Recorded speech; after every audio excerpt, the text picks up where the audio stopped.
ملحق لله.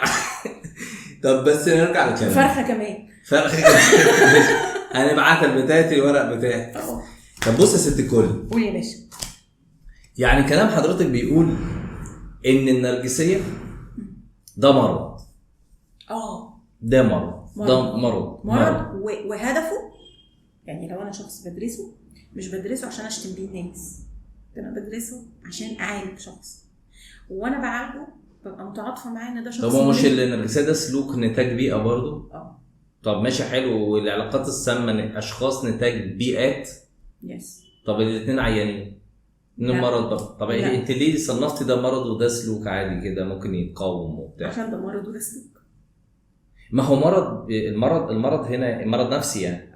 ده مرض نفسي بيعالجه دكتور نفسي. مش بيعالجه كوتش ومش بيعالجه زوجة ومش بيعالجه اي حاجه. اعراضه ايه طيب يا باشا؟ مش عايزه ادخل فيه. طب عرضين 3 عشان الناس تفرق. ما هو الناس كده لا احنا عندنا الناس لا مش الناس تفرق. انت ما تقولش على حد نرجسي الا لما يبقى راح لدكتور، والدكتور الطبيب مش كوتش ولا اي حاجه، مش اي حد دارس تطوير ازاي تقول عليه نرجسي. الدكتور قال انت نرجسي ومحتاج علاج ومحتاج دواء. تمام. والدكتور لما بيتعامل مع الشخص النرجسي ويقول له انت نرجسي بيبقى متعاطف معاه. تمام. ومحتويه علشان يعالجه من المرض ده. لكن انا النهارده بقول نرجسي على شتيمه، يا نرجسي ده انت نرجسي. انت لو انت بتتعامل مع مريض هتبقى متعاطف معاه، محتوي النرجسي ده عشان هو تعبان وعشان هو مريض. لكن النرجسي شتيمه، انا بعدت عن الحته اللي انا المفروض اطور نفسي فيها. واطور نفسي فيها مش لازم تبقى حته بالنسبه للمجتمع وحشه، ده ممكن تكون جميله. قد ايه المجتمع بيحب الست المضحيه، اوكي، بس انت تضحيتك لازم يكون ليها ليميت.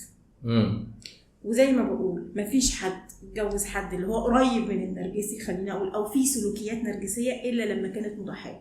مفيش حد قابل كبر الا لما كان ووجعه الا لما كان دايس على نفسه. فده طرف، ده متطرف كبر. وانت متطرف قله تقدير ذات، جايب نفسك الارض. بتقابلوا بعض ليه؟ ربنا جابكم قصاد بعض ليه؟ حط ربنا في الصوره عشان ده يتعلم منك وانت تتعلم منه، فتوصلوا للبالانس. رفضته مش هتعلم وتوصل للبالانس. حكمت عليه مش هتوصل للبالانس.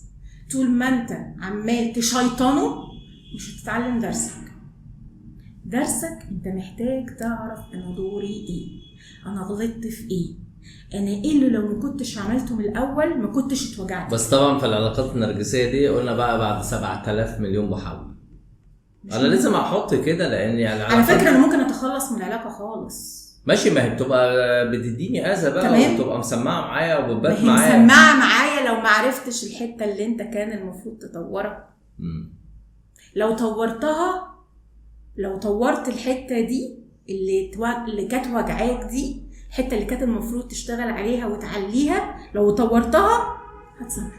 تمام. هتعرف تصبر.